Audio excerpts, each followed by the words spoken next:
This is Austin Liti Limits, where authors talk to authors about books and the craft of storytelling.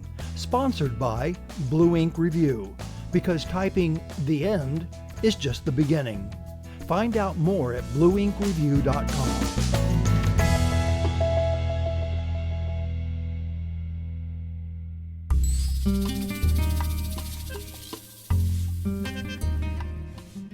In this episode, Scott talks with Fernando A. Flores. Fernando was born in Reynosa, Mexico, and raised in South Texas. He moved to Austin with a part-time job at a bookstore, allowing him more time to write. His short fiction and poetry have appeared in a variety of publications, and he's been named as one of Texas Monthly's 10 Writers to Watch. His newest work is a collection of short stories titled Valleyesque.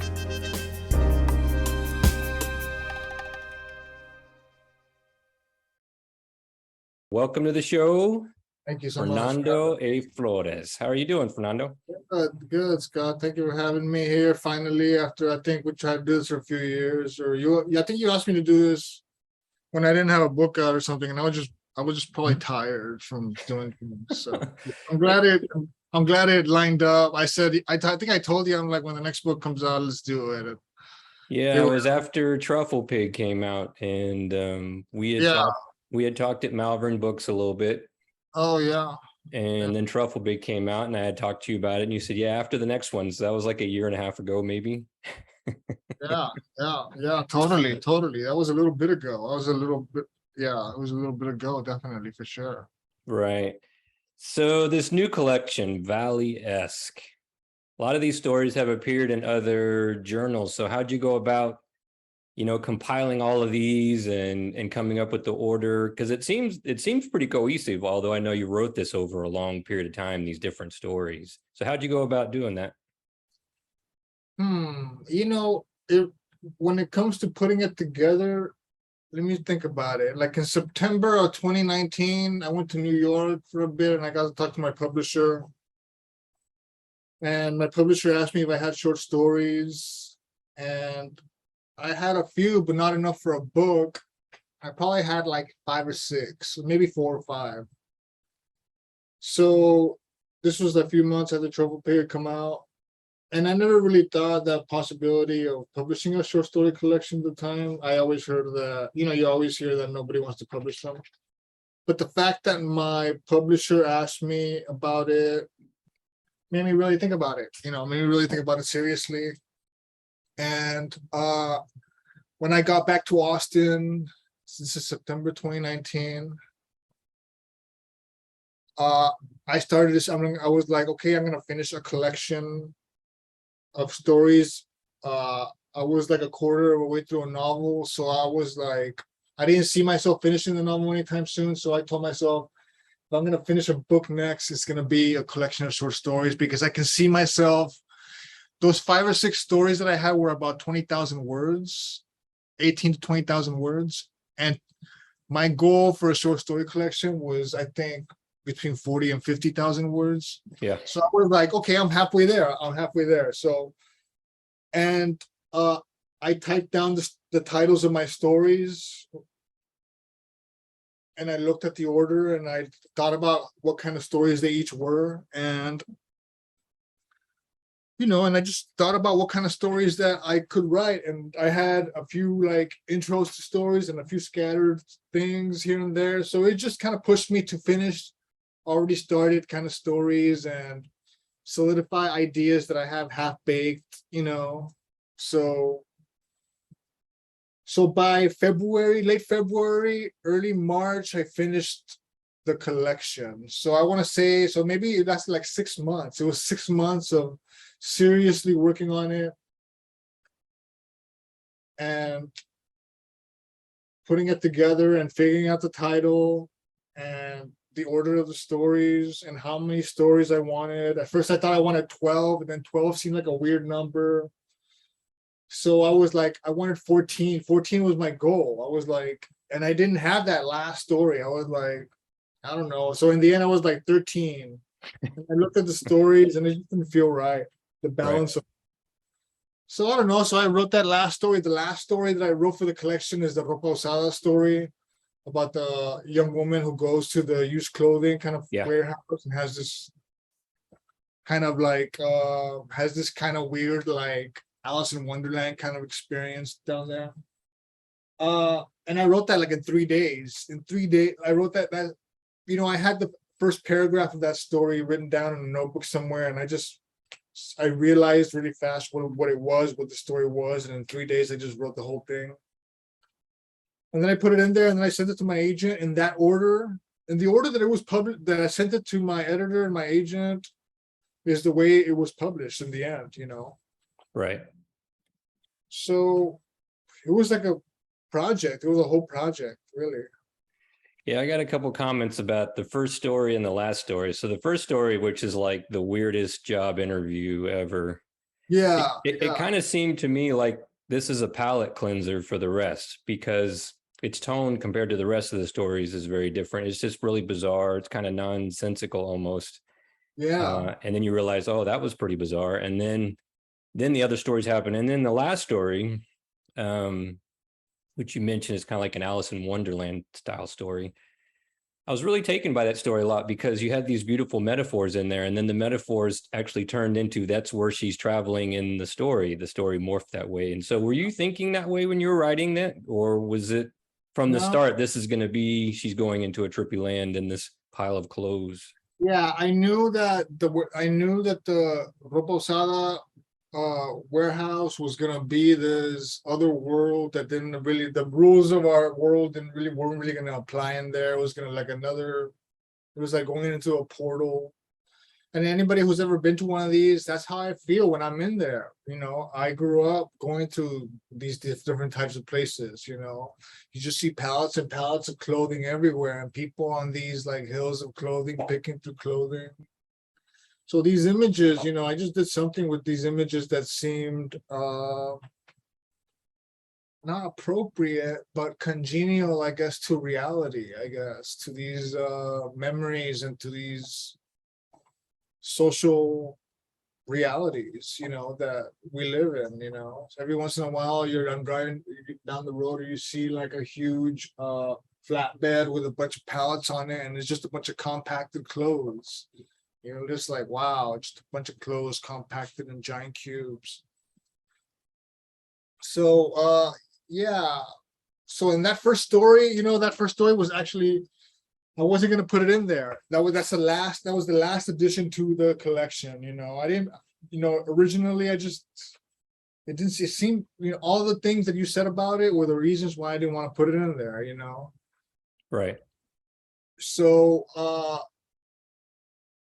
But I looked at, like, again, like I typed down the names of the stories as a table of contents, like on a typewriter, and I had the sheet of paper, and I looked at the titles. And I just thought about what each story was, and it just didn't feel right. Like, even looking at it now and taking out the first story, it just doesn't look right to me. Mm-hmm.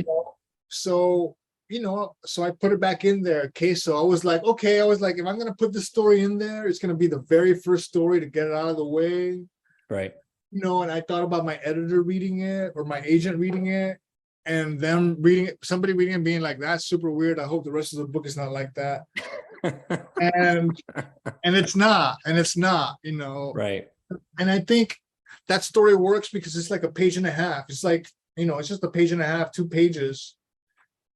And that's why it works. If this was like an 8-9 page story, you'd be like, you want to, you'd go crazy. It's like reading like Finnegan's Wake or something, Right. that doesn't make sense. So, I try to see, I guess I'm self-aware as to how far I can push things and how fast I need to get in and out of the story. That's Right.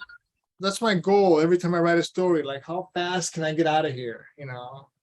For lack of a better way to put it,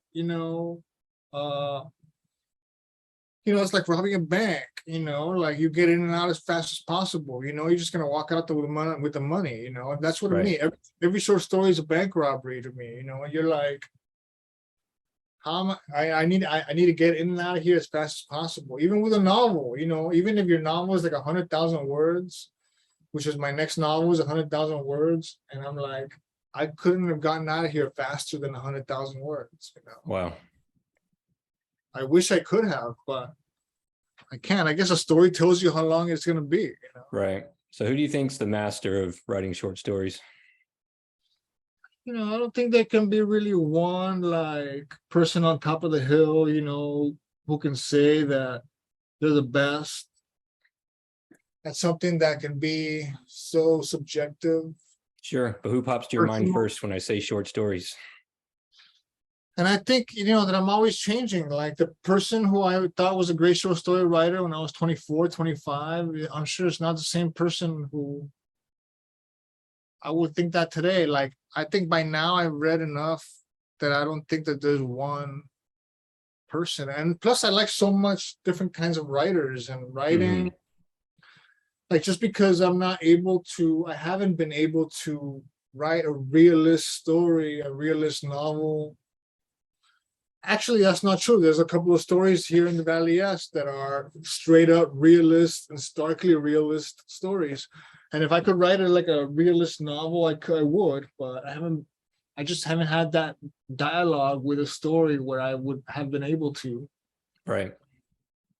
But I don't know, like by now, like I think I follow more like presses and stuff. Like I love reading stuff from the New York Review of Books, from the Dorothy Project, from New Directions, and even like everything that the press that I'm in, the MCD books and even FSG books, everything they put out.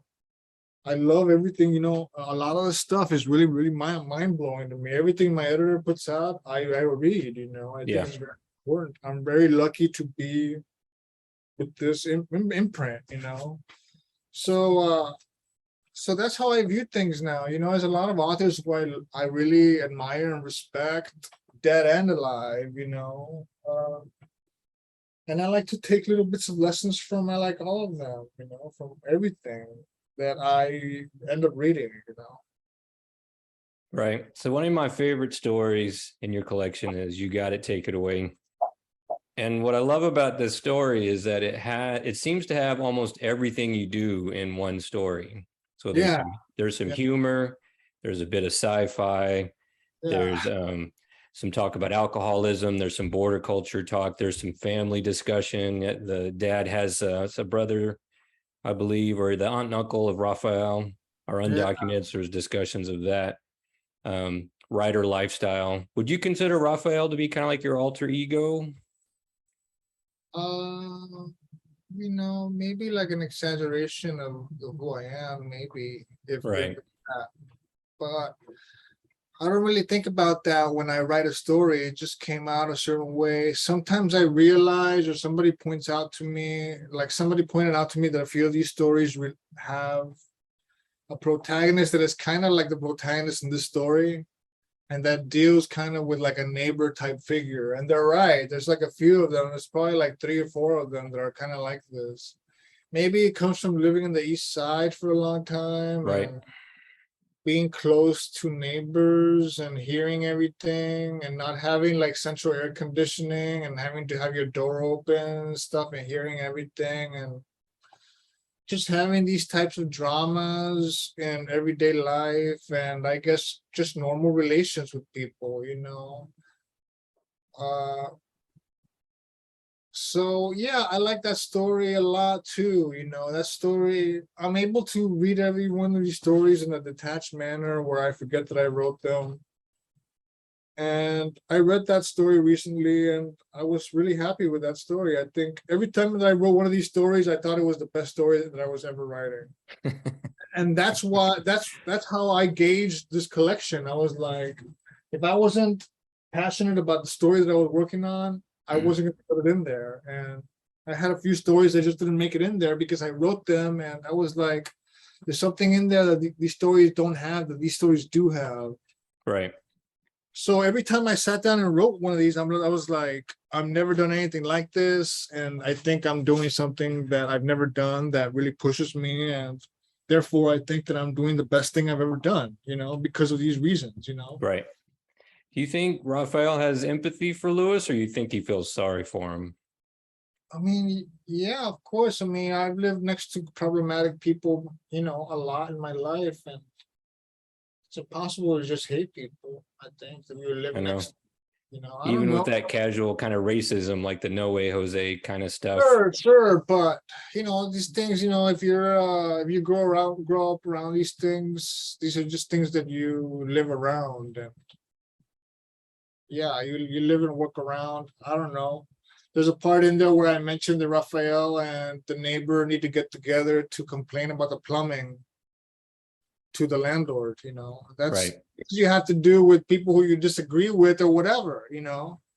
Sometimes these people are wasted and lonely, and just come knocking at your door saying whatever.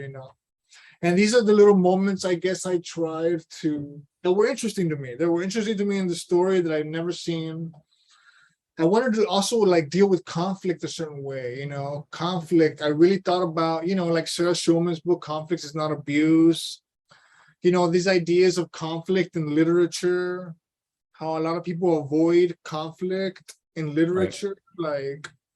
So I really wanted to have a story that had conflict, that I dealt with conflict, where people had exchanges that were conflicting between personalities, and also to have this dynamic of people who you that they're also the people you live next to, and the people who you sometimes have to get together with to complain to the landlord with. So these dynamics were interesting to me to write about. Otherwise, I wouldn't have written about it. And also this weird thing with the extraterrestrial cloth that they have. Yeah. And the whole thing with Casablanca and Johnny Canales and shit like that. There's a I lot really going love that on in this dad's story. memory, that his memory of the regional Johnny Carson type character Yeah, morphed yeah, into that movie, and he had this, it was very real to him that that's what it was. yeah, totally. So there's a lot going. There's like six different plots in the story. Yeah. And I'm interested in juggling that. I'm interested in, I think I try to do that in Truffle Pig in a novelistic what kind of way. I put so much things in there. So many things in there. I try to stuff as many things as possible in there in the most economic way possible. So that's what I try to do with that story. I try to put as many like not plot devices, but things going on, I guess, in a short amount of time, so that by the end of it, you're like, it's like a whirlwind of things that happen. Right. So I was interested in, and even though like all these things and all these themes like weave together, all these themes of things that are going on, the peripheral things, the thing with the neighbor, and then the thing with the father, sheltering his aunt and uncle in Casablanca, and all these things have to do with each other somehow to me. Right. So I was sitting putting all together, and also like whenever we think about like sci-fi books and sci-fi movies and Philip K. Dick book, they mostly deal with like these big Elon Musk kind of characters that are big, these rich billionaires, And I was really interested in having like a sci-fi type story that was like in these situations, in these like everyday type, like East Side Austin, or whatever, type situations. That's what's interesting to me. Not these like, we've seen so many stories with these big billionaire types and what they create and blah blah blah. Even in everyday lives we see that. So to me, it's interesting how the sci-fi trickles down to like the lowest class of people that exist during that time. Right. People that I'm around, that you're around in this living situations. Right. That's very interesting to me because 5 or 6 years ago, I visited a Culandera on South First Street.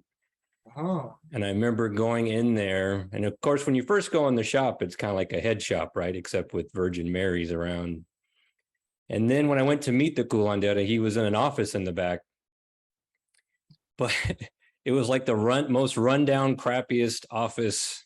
There was brown liquid leaking from the ceiling, and it smelled like mildew in there.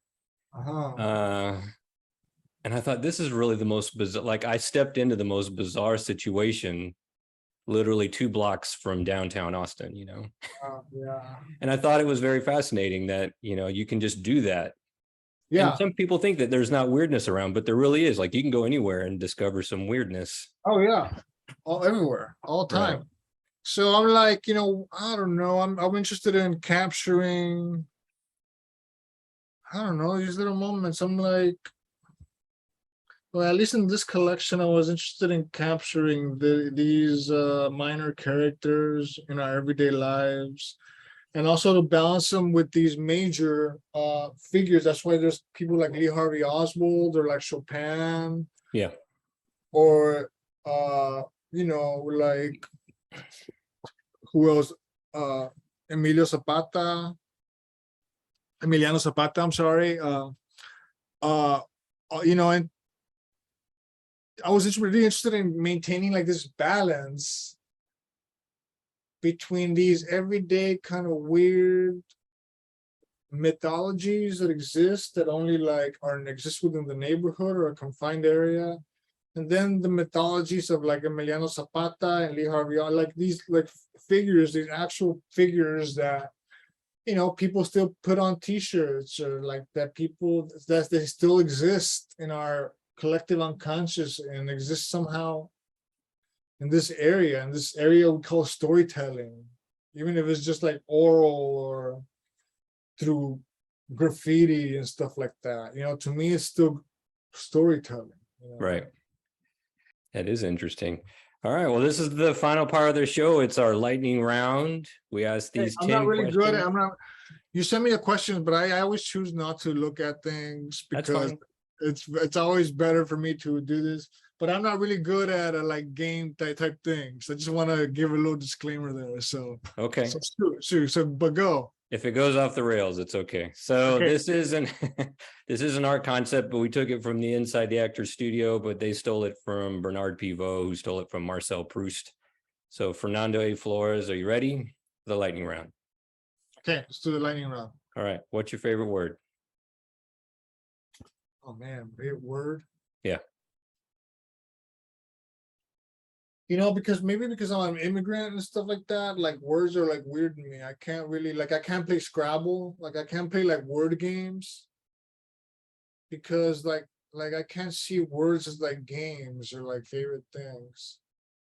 But I don't know, favorite word. I don't know. OF. Of is my favorite word. Oh, all right. What's your least favorite word? My least favorite word. Least favorite, probably succulent. Like I don't really like that word or what it means. Yeah, it sounds weird. Also, what it doesn't mean either. I don't like anything about the word succulent. Excellent. So what turned you on? I'm sorry? What turned you on? What turned me on? Yeah. I don't know, like a rock and roll. I don't know. Feeling of rock and roll. I don't know what turns me on. I don't know. Autumn? I don't know. Oh yeah, I love fall. So then what turned you off? I guess what everybody turns off, like rudeness, I don't know. Homophobia, sexism, racism, all the isms. Who is your favorite author? Same thing that I said earlier about authors and stuff. I don't think I have a favorite anything in my life at this point. There's a lot of authors I admire, and I admire them in different ways, but I can't say that I admire a certain kind of person.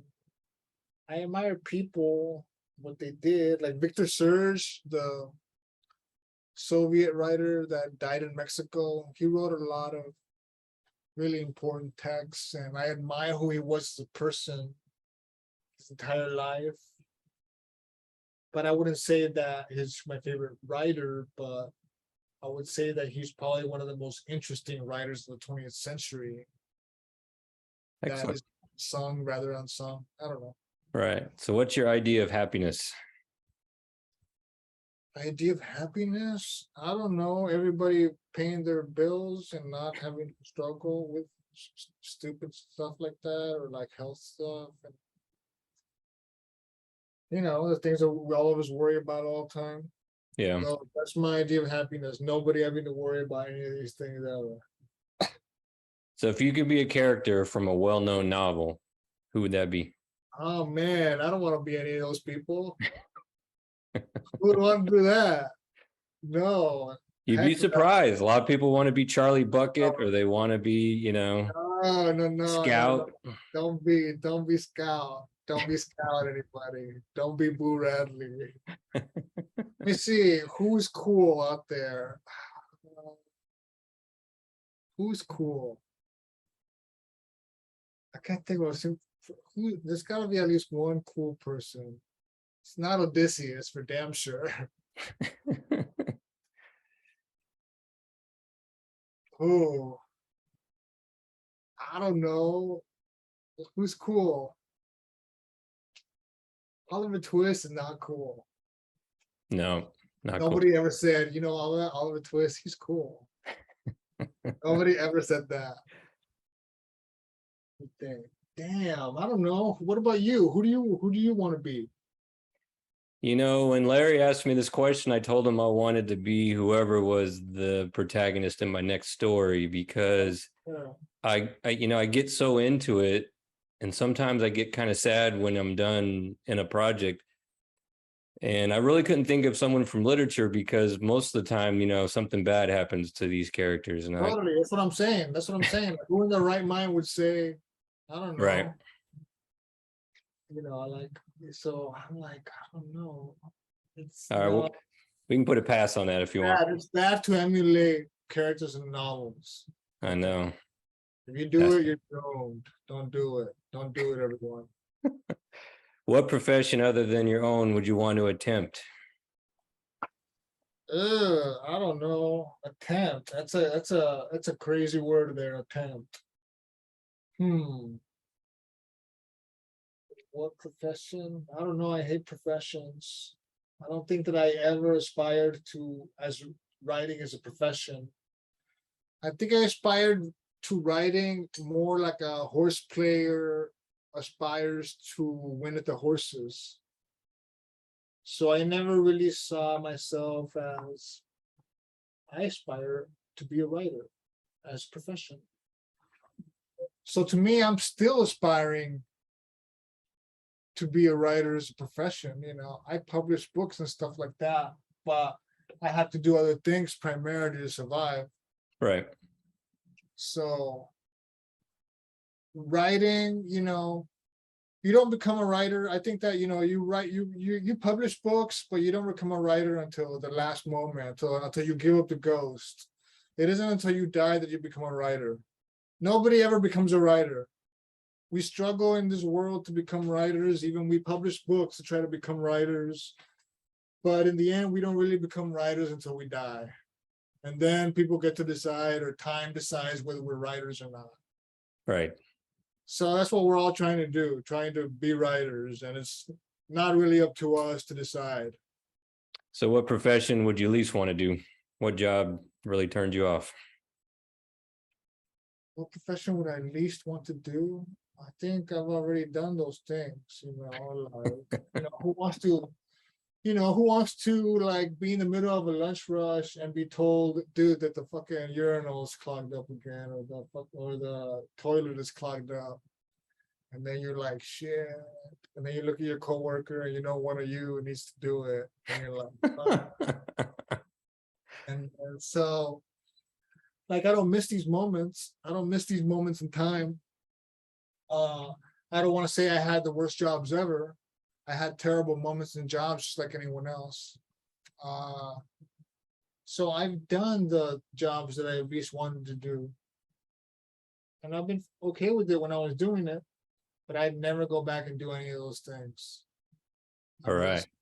So, well, last question then. If heaven exists, what do you want to hear God say when you reach the check-in desk?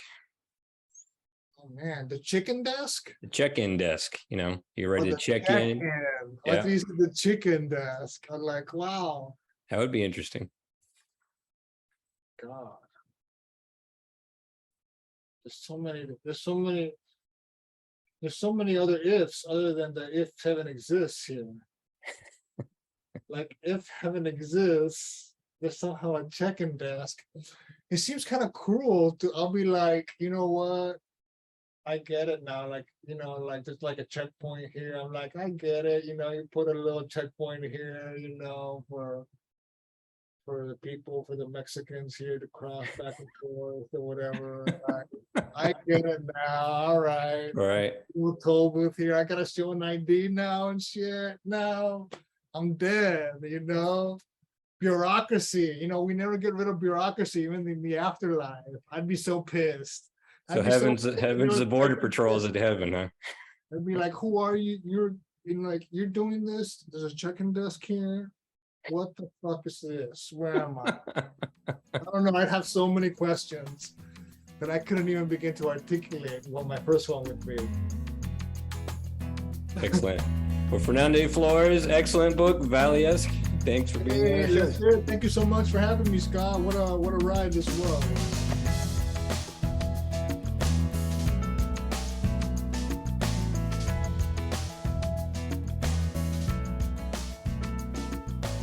This has been a presentation of Austin Liti Limits, made possible with help from our good friends at Blue Ink Review, where typing "the end" is just the beginning. Find out more at blueinkreview.com.